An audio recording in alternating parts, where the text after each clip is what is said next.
English నేర్చుకుని అనర్గళంగా మాట్లాడాలనుకుంటున్నారా? అయితే వెంటనే కాల్ చేసి రిజిస్టర్ అవ్వండి. నమస్తే రమ్మగారు. నమస్తే జయ. ఏదన్నా చిన్న కథ చెప్తారండి? పెద్ద కథ చెప్తాను. చెప్పండి రమ్మగారు. ఈ మన సిండ్రెల్లా లాంటి కథలు కొన్ని కొన్ని భలే ఆసక్తికరంగా ఉంటాయి. సిండ్రెల్లా ఒక ప్రత్యేకమైన కథ కదా. అవునవును. కొంచెం అటు ఇటుగా ఉన్న ఒక కథ చెప్పుకుందాం. పూర్వం అట ఈ బాగ్దాదు నగరపు కథలు ఇవి బాగున్నాయి, అరేబియన్ స్టోరీస్. Okay okay. కానీ పిల్లలు మీకు మగ పిల్లలు కదా రమ్మగారు, వినరేమో బహుశా. ఆడపిల్లలు ఉంటే ఎంతసేపు సిండ్రిల్లా స్టోరీలేనండి. క్యారెక్టర్లు వీళ్ళు ఒకళ్ళు సిండ్రిల్లా, ఒక స్టెప్ మదరు, ఒకళ్ళు మామూలు మదరు. భలే ఉంటాయి రమ్మగారు. మా అబ్బాయిలు కాగోలేదు, మగ పిల్లలు కదా. ఆంజనేయుడు, అర్జునుడు, విక్రమార్కుడు అవి అలాంటివి నేను రోజు ఇంట్లో వింటా ఉంటాను. హాలిడే అయితే చాలు సిండ్రిల్లాలు క్యారెక్టర్లు. వీళ్ళకి ఎవరి మీద అయితే కోపం ఉంటుందో దాన్ని స్టెప్ మదర్ కూతురు కింద పెట్టేస్తున్నారు. ఎంత ఫన్నీగా అనిపిస్తుంది అంటే రమ్మగారు, వాళ్ళు ఆడుకునేటప్పుడు వినాలి. మా వాళ్ళంతా మేము హనుమాన్ క్యారెక్టర్లు అవి చేసేవాళ్ళం. సూపర్ మ్యాన్, స్పైడర్ మ్యాన్, ఈ క్యారెక్టర్లు విన్నారు. పాత కథలు మావి ఎప్పటిపో కదా, అదే అదే పెద్దవాళ్ళు అయిపోయారు. అమ్మాయిలు ఉంటే ఆ సరదా వేరు చేయ కదా. అవునండి. మనవరాళ్ళు వస్తారో రారు, మాకు వచ్చేస్తారు, ఖచ్చితంగా వస్తారు రమ్మగారు. చూడాలి, అప్పటికి ఈ ఓపిక ఉండద్దు. అది అది అది చూసుకోవాలి. సిండ్రిల్లా లాంటి కథ. ముసలివాడి భార్య కథ పేరే అది. పూర్వం అంటే ఈ బాగ్దాద్ నగరంలో ఒక కట్టెలు కొట్టుకునేవాడి కుటుంబం ఒకటి ఉండేది. అతను కట్టెలు కొట్టి తెచ్చి ఆ కట్టెలు నమ్ముకుని బతికేవాళ్ళు. అయితే ఇతనికి ఒక్క కూతురు ఉండేది. భగవంతుడు ఇంకా పిల్లల్ని ఇవ్వలే వాళ్ళకి. పిల్ల మహముచ్చటగా చక్కగా ఉండేది. ఏదో పాత బట్టలు వేసుకుని చింకి పాతలు వేసుకున్నా కూడా పిల్ల ముద్దుగా ఉండేది. అయితే ఏమైంది, ఇతను రోజు కొట్టలు కట్టుకునేవాడు, తెచ్చుకునేవాడు. అమ్మి ఏదైనా వస్తే ఇక దాంతో అట్లా బతుకుతూ ఉండేవాడు. వీళ్ళు ఈ కట్టెలు కొట్టే అతను కుటుంబం ఉన్న వీధిలో ఒక సంపన్నుల కుటుంబం కూడా ఉండేది. వీధికి ఆ చివరి వాళ్ళు ఈ చివరి వీళ్ళు ఉండేవాళ్ళు. ఆవిడ దర్గాకో ఎక్కడికో దండం పెట్టుకోవడానికి వెళ్తూ దారేపోతూ ఈ పిల్లని చూసేది. ఓ రోజు ఆవిడ కొడుక్కి పెళ్లి చేద్దాం అనుకుంది. ఆవిడకో కొడుకున్నాడు. పెళ్లి చేద్దాం అనుకుని ఆవిడ తలుచుకున్న రోజున ఈ పిల్ల కొంచెం ఏదో ఒక మంచి బట్ట కట్టుకుని పువ్వులు కడుతూ వాకిట్లో కనపడింది.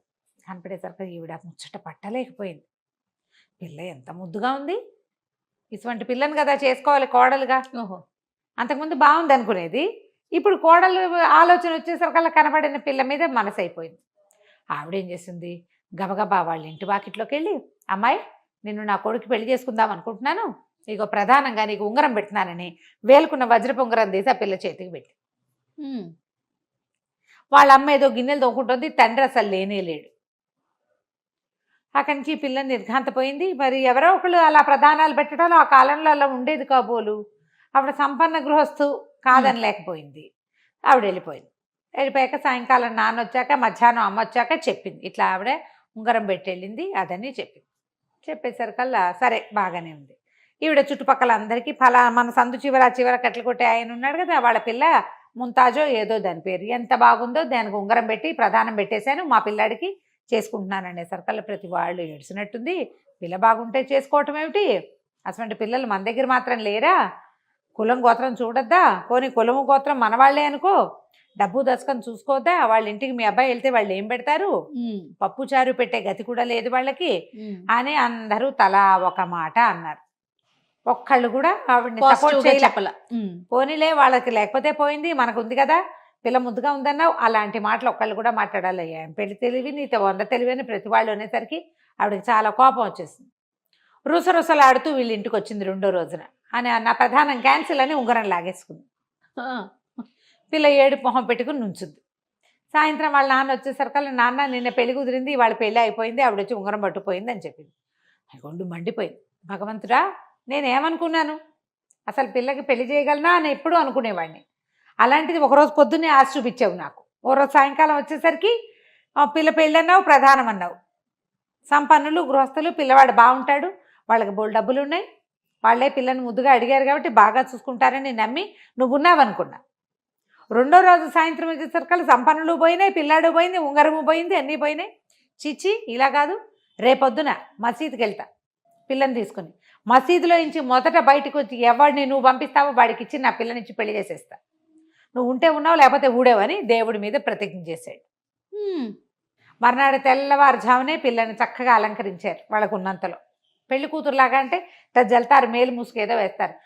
పిల్లలు 10 ఏళ్ళ నుంచో 8 ఏళ్ల వయసు నుంచో తల్లులు కుట్టుకోవటం మొదలు పెడతారు. అవి పిల్లలకి ఇవ్వవలసిన వస్తువులు అవన్నీ కూడా తయారు చేసి పెట్టుకుంటారు. మనం వెండి బంగారాలు చేరుస్తారు కదా మన వాళ్ళు, అట్లా వాళ్ళ పద్ధతి అనమాట అది.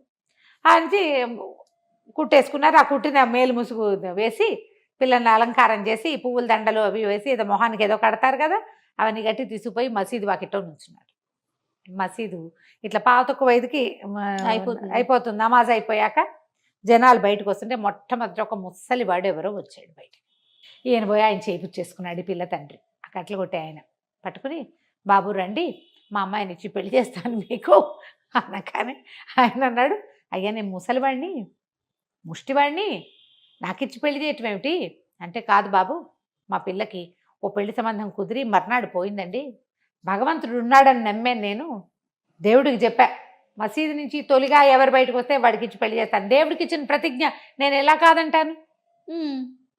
నువ్వు కాకుండా ముసలివాడికి అక్కడ కుష్టివాడు వచ్చినా సరే మా పిల్లనిచ్చి పెళ్లి చేయవలసింది, దేవుడికి చెప్పాను. మరి అంతే, మొక్కు, దేవుడి మొక్కు తీర్చుకోవాల్సిందే. కాబట్టి మా పిల్లనిచ్చి పెళ్లి చేసే తండ్రి ఉండండి, కాజీ గారిని పిలుచుకొస్తాను. నువ్వు కాజీని పిలుచుకొచ్చాను. ఆయన వచ్చి 4 వాక్యాలు చదివి పెళ్ళి అయిపోయింది అన్నారు. నిఖానామా రాసేసుకున్నారు. అక్కడి నుంచి ఆ తండ్రి కాస్త ఏడ్చి శోకాలు పెట్టి పిల్లని ఆయనకి అమ్మకం పెట్టేశారు. వాళ్ళు విచిత్రంగా ఉంటాయి కదా. మన జానపద కథల్లోనేమో రాజుగారు అబ్బాయి ఎటో వెళ్తాడు, రోడ్డు మీద ఎవతనో చూసేసి పెళ్లి చేసుకుంటాడు, అంతే వెళ్ళిపోతాడు. ఇది ఇక్కడే ఉంటుంది. ఈ కథల్లో ఇలాంటివి కనపడతాయి అన్నమాట. అక్కడి నుంచి ఏమైంది, వీళ్ళు ఈ పిల్లని ఆయనకి ఇచ్చి పంపించేశారు.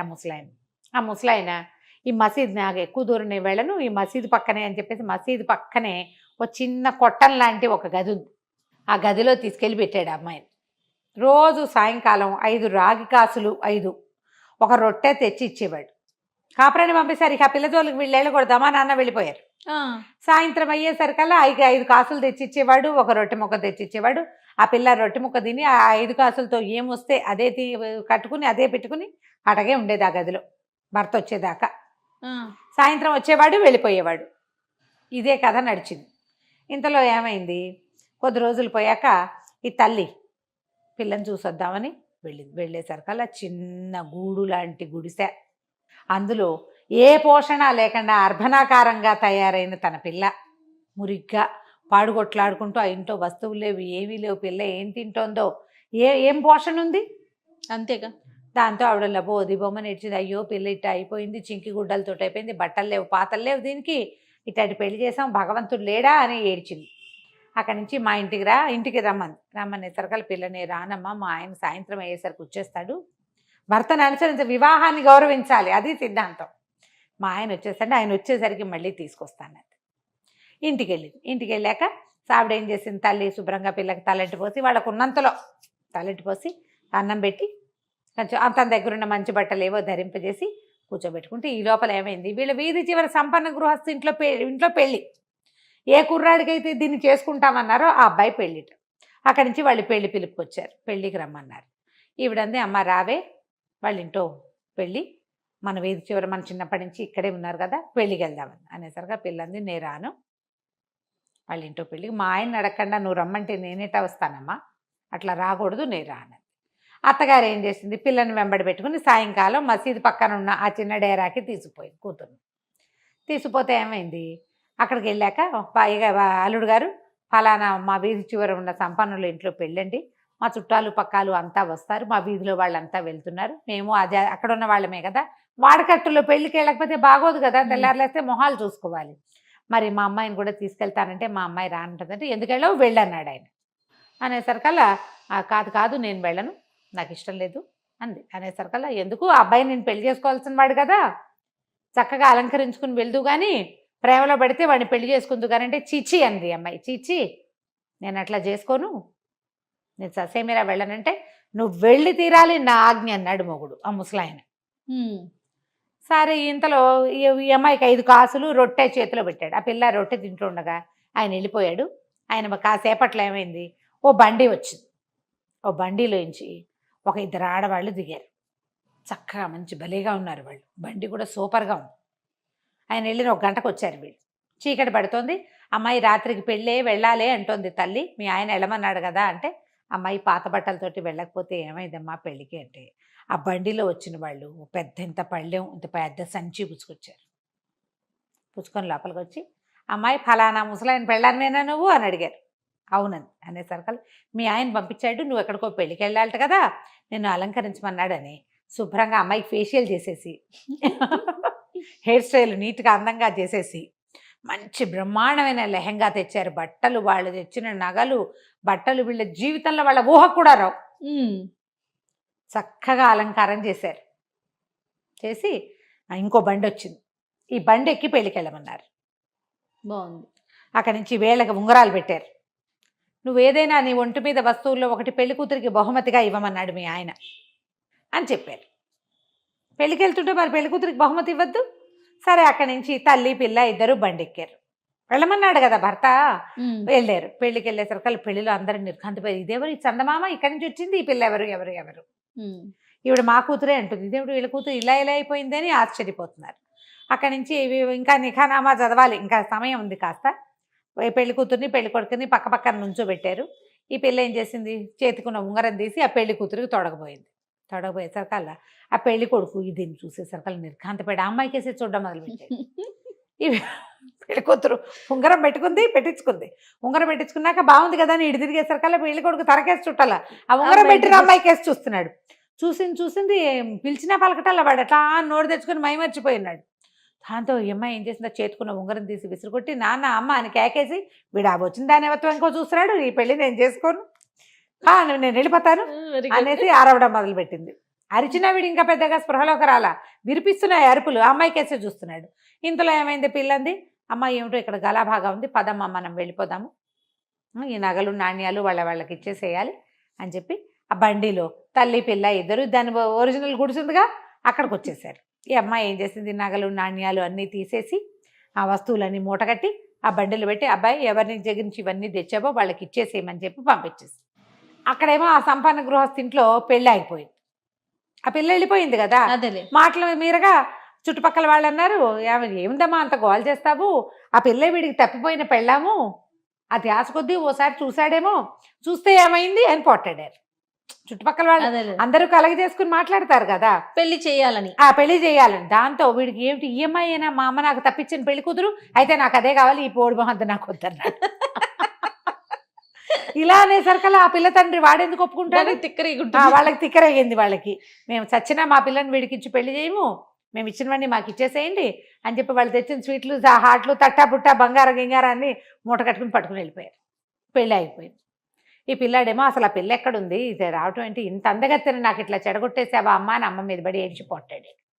వాళ్ళ అమ్మ ఏమంది, సరే నేనేం చేయనురా నాయన, వాళ్ళు ఎవరికో బిచ్చగాడికి ఇచ్చి పెళ్లి చేసుకున్నారట, కావాలంటే ఆ పెళ్లి విడిపించి నువ్వు తెచ్చుకో, నేను పిల్ల అందంగా ఉందంటే వీళ్ళంతా కులం గోత్రం డబ్బు దాసుకోమని అందరూ కలిసి చెడగొట్టారు, ఇప్పుడు అది నగలేసుకుని తయారయ్యేసరికల్లా అది అందగత్త అంటున్నారు, కావాలంటే తెచ్చుకోమంది. సరే ఇతను అమ్మాయి ఎక్కడుందా అని వెతకడం మొదలుపెట్టాడు. వెతికి చివరికి ఈ మసీదు పక్కన ఉన్న చిన్న గుడిసెలో ఉంటుందని తెలిసింది. అక్కడికి వచ్చేసాడు.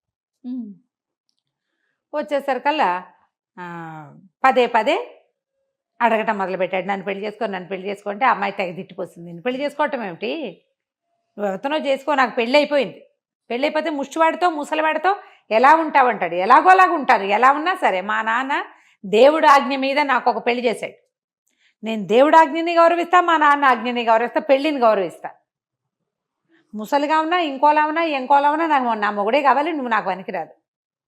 వాడేమో ఒప్పుకోవాలి, ఇలా నువ్వు ఒక ముసలివాడి దీంట్లో ప్రాపకంలో ఉండటానికి వీల్లేదు. ముసలివాడు వచ్చాడు, ఇంతలో భర్త వచ్చాడు. వచ్చేసరికల్లా భర్త అన్నాడు, నువ్వు పెళ్లి చేసుకో, నేను నీకు ఆజ్ఞిస్తా అంటే, నువ్వు కాదు, అల్లా ఆజ్ఞిస్తే తప్పిస్తే నేను చేయను, అల్లా ఆజ్ఞించిన చచ్చిపోతాను కానీ వీడిని పెళ్లి చేసుకోను నేను, భగవంతుడు ఇచ్చిన ఆజ్ఞ పెళ్ళి, దీన్ని మేరును నేను, నువ్వు చెప్పినా సరే, అయితే సుల్తాన్ మాట వింటావా అన్నాడు. సుల్తాన్ దగ్గరికి తీసిపోయి ఇవ్వండి అని చెప్పేసరికల్లా వీడేమన్నాడు, ఇలాగ ఒక చెల్లని పెళ్ళి ఒక రోజుకు ఒకసారి మొహం చూపించే మొగుడితో ఎలా ఉంటుంది, ఈ అమ్మాయిని నాకు ఇచ్చి చేయాల్సిందని సుల్తాన్కి ఒక ఉత్తరం రాశాడు. ఉత్తరం పెట్టారు సుల్తాన్ దగ్గరికి. పెడితే సుల్తాన్ వెళ్ళని ఈ కేసు చూస్తాను రమ్మన్నాడు. రమ్మనేసరికల్లా ఇద్దరు వెళ్ళారు. వీడేమో ఈ అమ్మాయి నాకు ప్రధానమైన అమ్మాయి, వాళ్ళ నాన్న ఎవరికో ఇచ్చి పెళ్లి చేశాడు, ఇప్పుడు నాకు ప్రధానం చేసిన పిల్ల నాకే కావాలి అని వీడు. మా నాన్న అల్లా ఆజ్ఞ చొప్పున ఒకళ్ళకి నన్ను ఇచ్చి పెళ్లి చేశాడు, భగవంతుడు ఆజ్ఞ, నేను అది మీరను, నీ భర్త నువ్వు గుర్తుపడతావా అని ప్రశ్నించారు. గుర్తుపడతానన్నాడు. గుర్తుపడతానంది. సరే అయితే అమ్మాయి జనానాలో ఉంటుంది కదా, గుర్తుపడతావేమో, బయటకు వచ్చి చూడు అని చెప్పాడు. చెప్పేసరికల్లా సుల్తాన్ గారు కుర్చీ దిగి కిందకు వచ్చాడు. ఈ అమ్మాయి నిర్ఘాంతపోయింది, ఇతనే నా భర్త అని చెప్పింది. అతనికి ఇక్కడ ఒక కత్తిఘాటు ఉంది, ఆ ముసలాయనకి.